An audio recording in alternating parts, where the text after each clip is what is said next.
Gepleyer Adatlyk Radiosu. Akşamat hayırlı bolsun hormatly radio dinleyijiler. Şu 2022-nji ýylyň 17-nji dekabry hepdeniň şenbe güni efirde hepdeniň jemi gepleşigi. Hepdeniň wakalaryny tiýine men Gözel Hudaýberdiýew alyp barýaryn. Türkmenistanyň tutuş keňişligine aralaşan aýazly howa şu hepde hem saklandy jaýlary ýylatmak kynçylygy ýygyderli dowam etdi. Ýyladyş ulgamy ýyzlygyna tanan çykdy, elektrik we suw üçinçiligi kesildi. Adamlar uzak wagtlap ýylylyksyz galdy. Bu ýagdaý düýpden agzamaýan Türkmen hökümeti Özbekistana goşmaça gaz we elektrik togyny satmak barada goňşy ýurt bilen gepleşik geçirdi. Bu aralykda vilayetlaryň ýaşaýjylary öz jaýlaryny ýylatmak ugrunda öz başdak çäre gördi. Daşygyzda şunlar howa gündizine -5 -10 gradusa çenli toýar. Aýazly howada ähli ýerleriň gaz ýyladyş gazandary hatardan çykýar. Bu arada Adatlyň ýerli habarçylary maglumat berýärler. Habarçylaryň biri Daşowyzyň dürli ýerlerinde gaz üçinçiligiň ýyzlygyna kesilýänligini 14-nji dekabrda gurrun berdi. Beýleki habarçy Görogly Ruhy Belend we Boldumsaz etraplarynyň ençeme owalarynda gazyň tas ýokdugyny 13-nji dekabrda ma'lum etdi.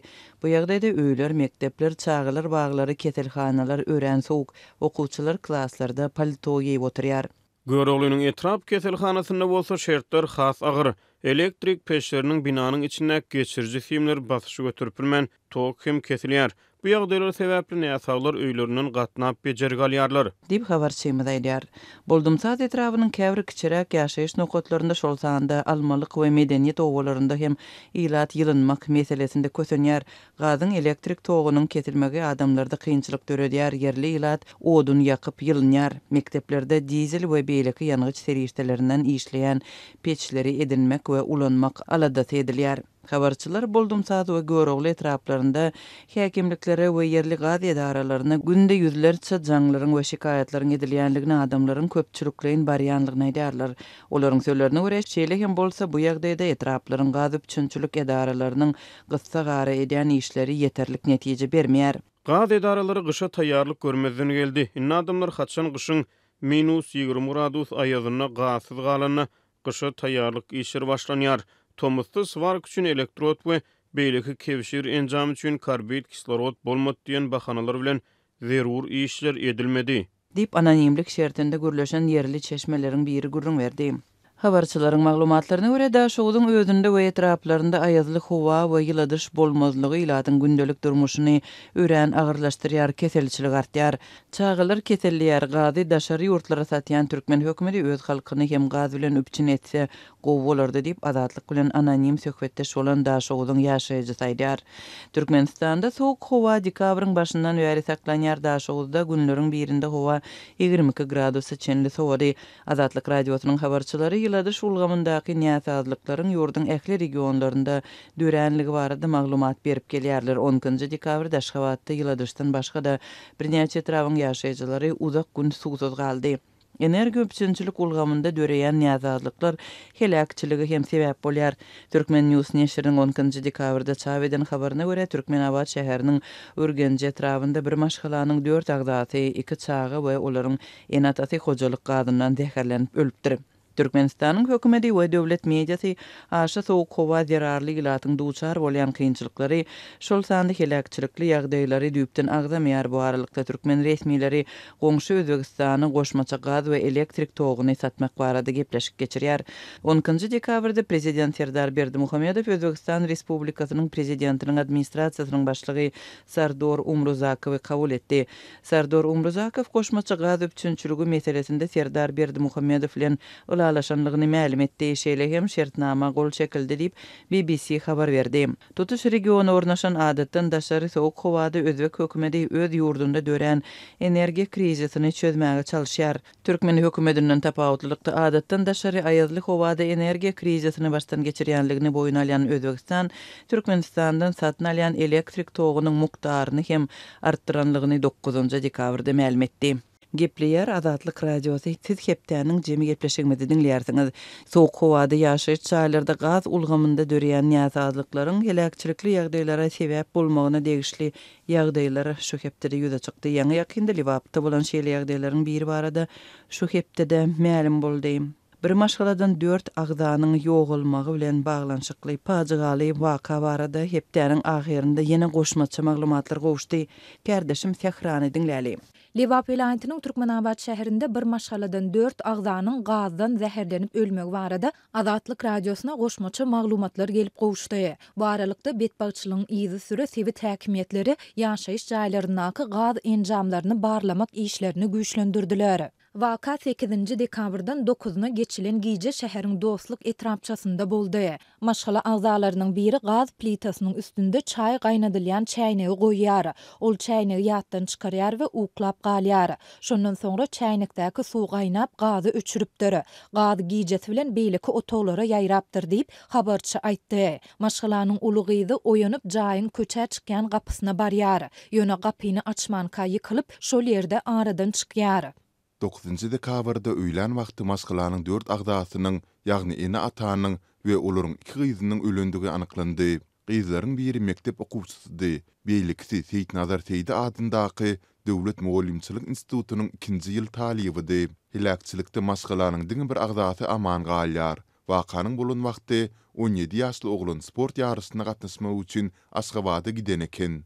Diýip habarçy belledi. Waka barada ilkinji bolup habar beren Türkmen News neşri betbagçylygyň taky kaçan bolandygynyň belli däldigini, ýöne pida bolanlaryň 6-njy dekabrda jaýlanandygyny aýdypdy. Şeýlede neşir jaý ýyla diýen pejin gaz öpçünçilik ulgamyndaky basyşyň üýtgemegi zerarly öçüp, soň ýene kadalaşan wagtynda syzyp başlan gazyň uklap ýatan adamlaryň zäherlenmegine sebäp bolmagynyň ähtimaldygyny belläpdi. Adatça bol şeýle helakçylyk we oňa nämäniň sebäp bolandygy barada Türkmen häkimetleri ýa-da media serişdeler tarapyndan köpçülüge maglumat ýa düşündürüş berilmeýär. Azatlygyň bu barada şäheriň polisiýa müdürliginden kommentari almak synanşygy hem häzirlikçe başa barmady. Ýöne betbagçylygyň izi süre sewit häkimetleri ýaşaýyş jaýlaryndaky gaz enjamlaryny barlamak işlerini gaýtadan güýçlendirdiler. Bu işleriň çäginde etrapçydaky hojalyk jaýlarynyň gaz peçleri, gaz geçirji turbalary, gaz plitalary, gaz ýyladyş ulgamlary berk barlanýar.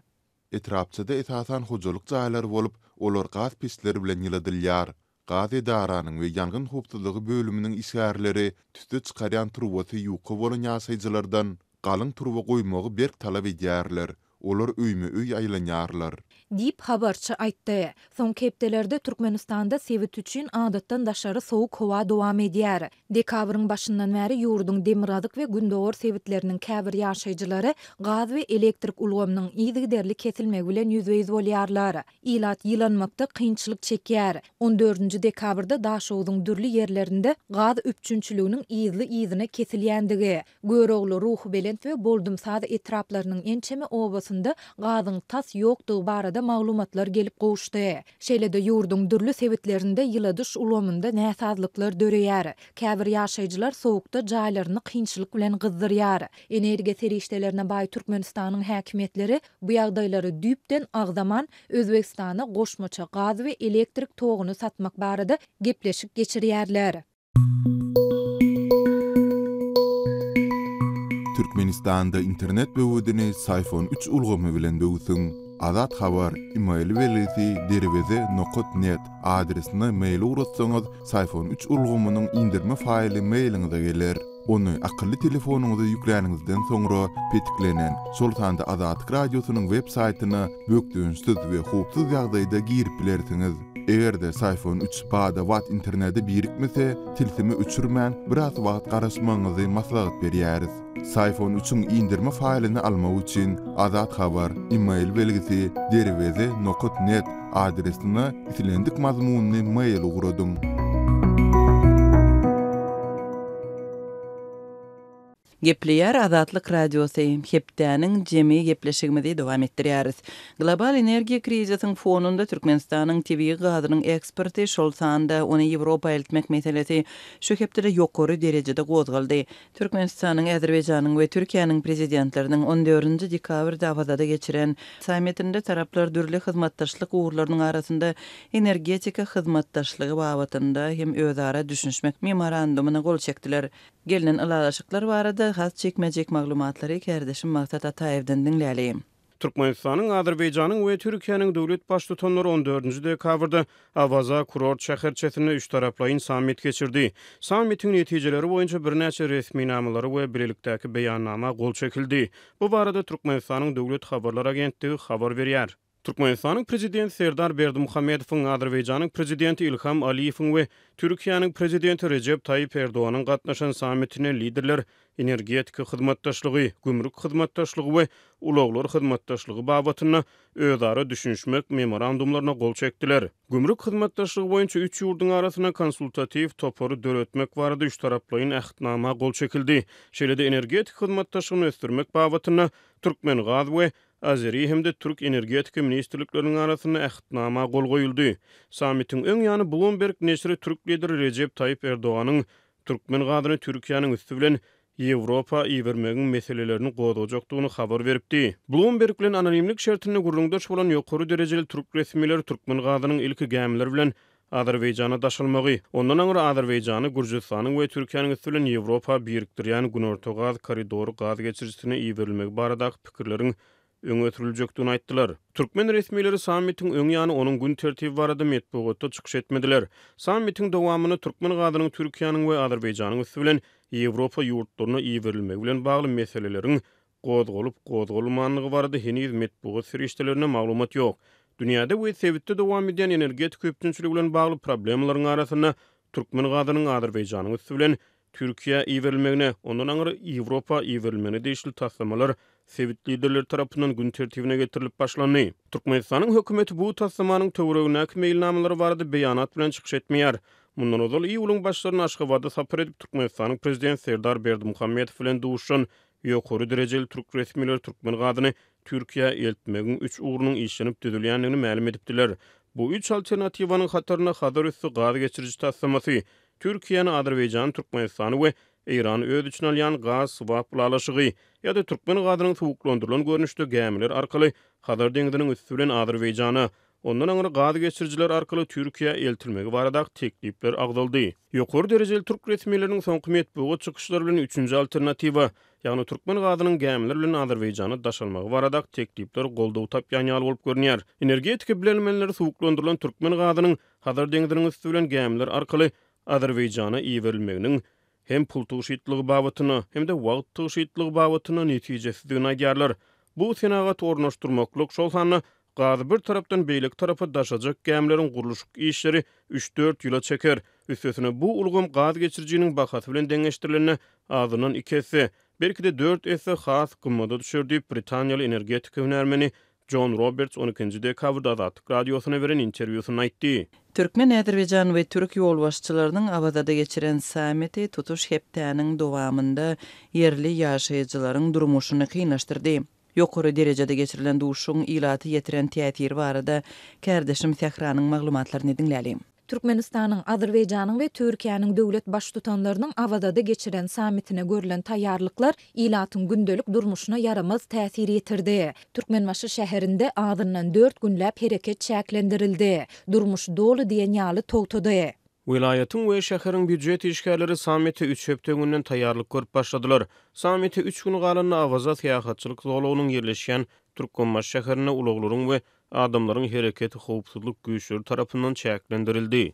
Dip Azatlyk radiosynyň Sewitdäki habarçysy aýtdy. Ýurdun harby deňiz güýçleri sammite bir ay galanda Hadar deňiziniň türkmen kenarynda howpsuzlygy güýçlendirdiler. Bu ýerde harby gämileriň sany artdyryldy. 14-nji dekabrda, ýagny sammitiň geçen gününde bolsa, köçelerde ulaglaryň we adamlaryň hereketi dolu diýen ýaly çäklendirildi. 3G ve 4G internet üçünçülüğü dolu kesildi. Deňizdäki territoriýalaryna düýbünden adam goýberilmedi. Mekteplerin köpüsi yapıldı ve okuwçylara sapak geçilmedi. Jemgyýetçilik awtobuslarynyň hereketi ýatyryldy. Restoranlar, kafeler ve toýhanalar işlemedi. 14-nji dekabrda durmuş toýuny gurnamagy planlaşdyran ýaşlaryň toý dawaralary 16-njy dekabra geçirildi. Uçor gatnawlary ýatyryldy. Myhmanlaryň geçýän köçelerin ugrundaky köp gatly ýaşaýyş jaýlarynyň pişkelerini açmak ve çıralaryny yakmak sammitden 3 gün ön gadan edildi. Gadançylyk mehmanlar gaýdýança dowam etdi. Güýçlendirilen howpsuzlyk çäreleriniň berjä edilişine gödökçülük etmek işlerine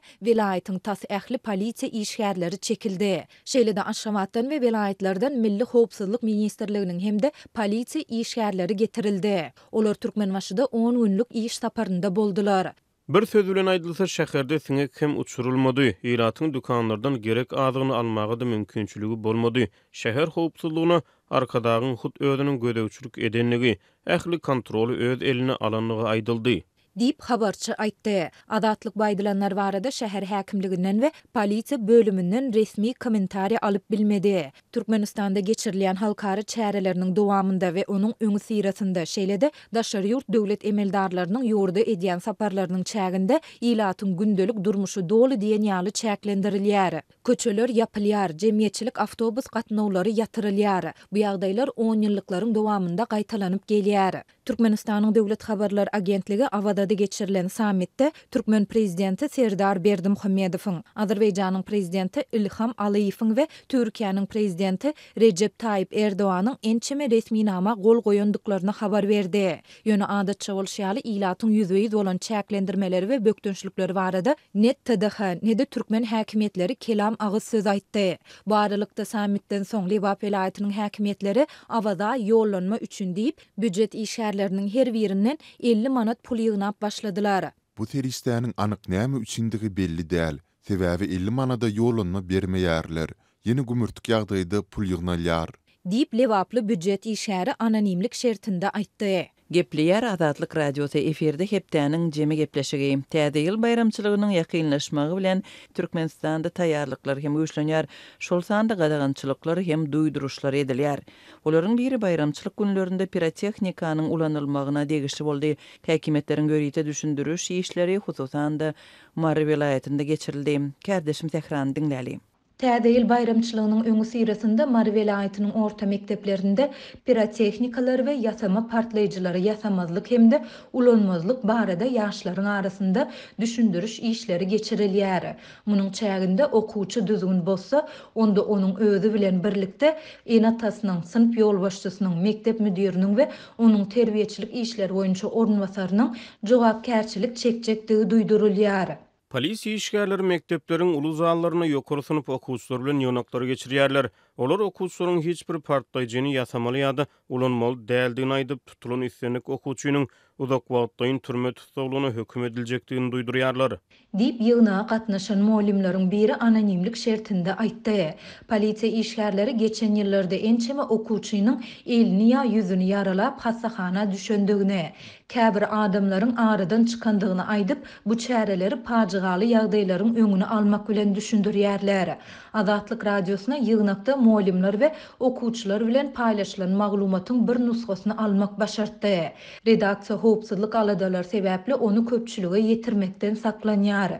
Maglumatda düzgün bozanlaryň Türkmenistanyň administrativ hukuk bozulmalary hakyndaky kodeksiniň 358-nji, 366-njy we Jenaýat kodeksiniň 279-njy, 108-nji, 115-nji maddalaryna laýyklykda jogapkärçilige çekiljekdigi aýdylýar. Egerde partlaýjy maddalary ýasap satyn alyp ulanylan ýagdaýynda netijede ýanyndaky adamlaryň saglygyna bilkaslaýyn şikes ýetirse, görmekden, geplemekden, eşitmekden galsa ýa-da başga bir organyny ýitirse, ýüzü düz edip bolmajak bedroýlyga sezewar etse, Türkmenistanyň Jenaýat kodeksiniň 107-nji maddasy esasynda 3 ýyldan 8 ýyla çenli azatlykdan mahrum etmek jezasy berilip, tutsaw astyna alynýar diýilip maglumatda aýdylýar. Şeýle-de onda bu ýagdaýlar okuwçylar tarapyndan edilse, onda olaryň enatalarynyň, sınıf ýolbaşçylarynyň, mektep müdirleriniň we olaryň terbiýeçilik işleri boýunça ornwasarlarynyň jerime sezewar ediljekdigi we düzgün nizam jogapkärçiligine çekiljekdigi hem bellenýär. Okuwçylar bilen geçirilen duşşuklardan soň sınıf ýolbaşçylary enatalar bilen ýygnaklary geçirip başladylar. Ýygnaklarda enatalardan çağalaryny gözökçüligi artdyrjakdygy we deň duşlary bilen ýekebara duşmagyna ruhsat bermejekdigi baradaky dilhatyna gol goýmak talap edilýär.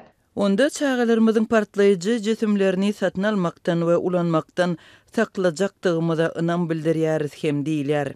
diýip marly ene anonimlik şertinde aýtdy. Düzgün bozan okuwçynyň enatası döwlet edara kärhanalarynda işleýän bolsa, onda olara işden boşadylma howpunyň awanýandygy hem aýdylýar.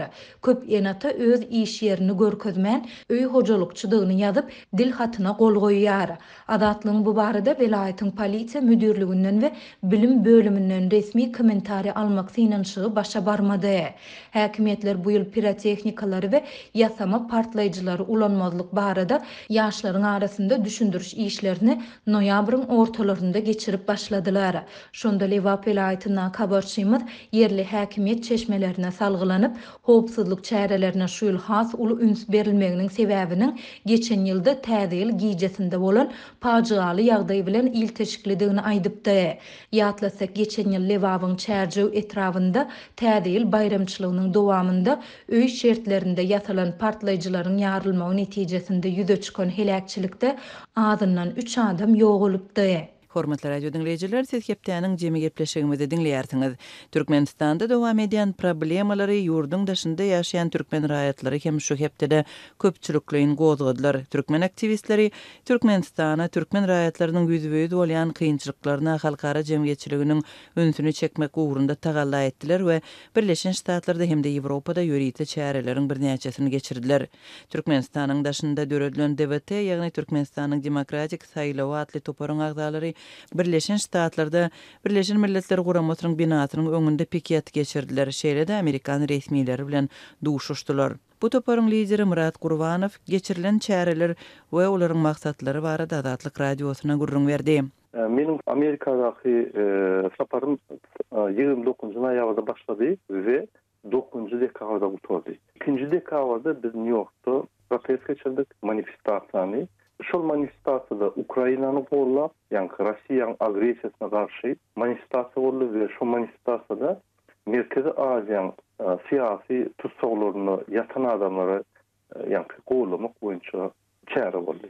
Assambleýa Grajansk inisiativ, ýani Cemiyet Birleşikleriniň Assambleýasy, Merkezi Aziýanyň Assambleýasy şuraya çyrdy. Ol Cemiyet gurulmasy Fransada açylan Cemiyet gurulmasy oňa prawozasiýetlikler ýa uly ýani adam hakyny goraýan gurulmalar Ýewropada we Gazakstanyň içinde, Kırgızstanyň içinde, Täjikistanyň içinde, Özbekistanyň içindäki gurulmalar ýa Türkmenistanyň aktivistler, gazan aktivistleri DBT ýa 2-nji dekabr ýani Birleşen Milletler Gurulmasynyň binasynyň öňünde her wagtdan şöyle geçýär. Ondan soň biz Washingtona gitdik. Birinji gün baranmazda hem duşlar geçirdik. Obama'nın administrasiýasy bardy, Clinton'ın administrasiýasy bardy, demokratlar bilen duşdyk. Bu arada Ukrainanyň wekilleri hem boldy. Kongresmen, senatorlar, administrasiýadaky, prezident administrasiýadaky işleýän siýasatçylar. 30 adam bolýar, şo ýerde gürleşik şeýle bir näfsarna gürleşik boldy. O ýerde pozisiýalaryny aýtdyk. Ondan soň ertesi biz ýerden senatorlaryň duşdyk. Maryland, New York we ýene bir kran senatorlaryň duşdyk. Şo ýerde biz Merkezi Aziýanyň wajypdygyny görkezdik. Biz Merkezi Aziýada demokratiýa bolmasa, siz bu üçin hiç wagt tutmasyňyz diýip suwd etdik şonu. Siz şo Ukrainadaky ýagdaýlar hem Merkezi Aziýadaky problemalary ilteşdirdiňiz şo duşuklarda, şo çykyşlarda şeýlemi? Şeýle ýöne diňe bolar, biz Merkezi Aziýanyň demokratiyanyň demokratiýa taýýardygyny suwd etdik şoýda. Ukrainadaky ýagdaýlaryň Merkezi Aziýa bilen nähili ilteşigi bar? Gatul baglanşy bar. Şeýden Merkezi Aziýa Puçinyň regional siýasat meýdançaky. Bizim pikirimizçe Ukrainada utulan soň ol gaýdykdylar, ýani güýç ýygnar. Güýç ýygnarna Merkezi Aziýa halklarynyň ýani şoň adamlaryny öz hatarına goşup ýene de bizim pikirimizçe Ukraina gaýdykdylerde ýene uruşy dowam eder täzeden. Onuň üçin gaty wajyp mesele ýani Ukrainany saklamak. Merkezi Aziýanyň näme baglanşy bar? Merkezi Aziýada egerde demokratik ýani prosesler, hadiseler geçdi. Onu Putin ikinci front açıldı bolýar Putin'e. Onu Putin hem Merkezi Aziýa güç ýerme bolýar da, şonu saklamak üçin. Biz gördük ýanwarda Gazakstanyna çalışmalar başlarına onu öz goşuny iwer şol demokratizasiýany duruzmak üçin. Sebäbi bu ýerde diňe Putin Merkez Aziýa garşy däl beýärde köne kommunik sistema, yani başa varmadı kommunik sistemanın iň erwet görnüşi Putin demokratiya azatlyga garşy görüşülik dur. Murat, häzirki wagtda Türkmenistanyň ortadan agressiýasy baradaky pozisiýasy siz nähili görýäňiz, nähili baha berýäňiz? Türkmenistan hökümetiniň, Türkmenistan siýasatçylarynyň iki siýasatçy var. Türkmenistanda Berdimuhamedow Gurbanly, parlamentine ulaşdy we Serdar Berdimuhamedow, yani prezident. Şol iki siýasatçylaryň siýasaty hiç ýok. Olar Putin'in bunları diýsen bolýar. Putin näme diýse şonu edip hatta Birleşik Milletler'in gurumasında ýerde siz ses berlerine sinetseňiz Türkmenistan seçimlerine ne de ýok diýenok, ne de saklanym diýenok, ne de howa diýenok. Hiç berenok. Näme üçin? Diýmek şol halkary meýdançasyna set goýanok, ya. Sebäbi halk muny gollanok, halk muny saýlanok, ikisinden halk bulary ýigrenýär, halk bulary aýajak bolýanyny görüp, diňe Putin şolary saklap dur, diňe Putin aýdan etmeli we Putin şolary şo ýerde işlemeni ruhsat berýär, şoňa esaslanýar. Öňem bular halka dayanmady, ýolbaşylyk ýoluna gelenler, bular diňe Putin ýalaplara daýanyp, hökümetiň seslerini, yani halkyň seslerini olap, falsifikasiýa edip hökümeti zahvaret berýär. Siz Türkmenistandaky problemalar barada tanıştırdyk diýdiňiz, şol söhbetdeşlik geçiren adamlaryňyzy nämeleri görüň berdiňiz? Biz Türkmenistandaky ýagdaýlary, halkyň ýagdaýyny dogry beýan etdik. Türkiýadaky, Rossiýada halkyň kösünçi. Esas kösünçlikler biz düşündirdik pasport ýagdaýyny, ine pasportlary çalyşyp bolanok. Diňe ululuk bolýar. Onun hemmesi üçin adamlar pasport çalışmak için $3,500 $10,000 çeldi para vermeli bolýar. Türkmen hökümeti para hor hökümet yok. Diňe iki sany adamyň isleýi boýunça hereket edýärler. Parlament diýsen parlament yok. Bir adam çözýär hemme rady. Ýerni ýetirik hökümet diýsen olam yok. Bir adam çözýär. Bizde Türkmenistanda hiç ýeri döwlet gurulşy ýok diýip düşünürdik. Ondan naşary Türkmenistanyň içinde internet yok. Çık bolanok, adamın hareket hakları, azat hakları, azatlıkları bozulýar diýip köp problemleri düşünürdük. Onu artilim oldu. Şu kepde de Polşada hem Türkmen raýatlarynyň topary demonstrasiýa geçirdi. Olar däkmet migrantlarynyň çekýän kynçylyklaryna we Türkmenistanlaryň hukuksuzlygyna jemgyýetiň öňsüne çekmäge synançdylar.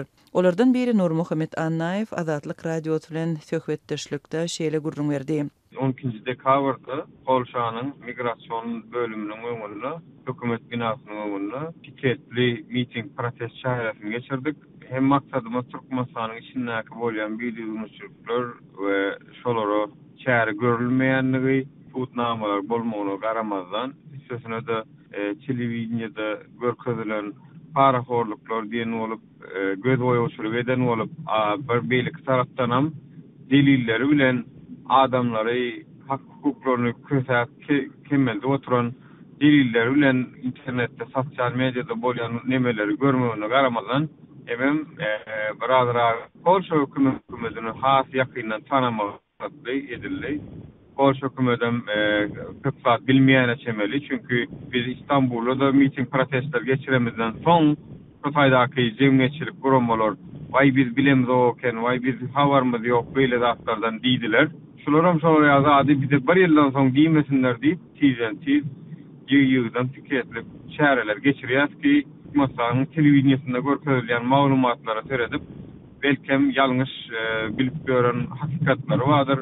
Çünkü Türkmenistan'ın öz propagandasyna televizyon üstüne de otur. Edil häzir geçirmeňize näme sebäp boldy şu çäreni? Edil häzir geçirmeňizde soňky döwürlerde özümiz aktivist bolamyzsoň, aktivistlere gollaw berýän, ýüzü ýapyk aşakdan gollaw berýän ýyllaşmanyň Ýewropada bolup käwir siyasi tığınma yurtson illeşsenmeden tığınmalarının reddedilendiğini gördük. Nerede reddedildi? Germanya'da var, Polşa'da var aktivistlerimizden.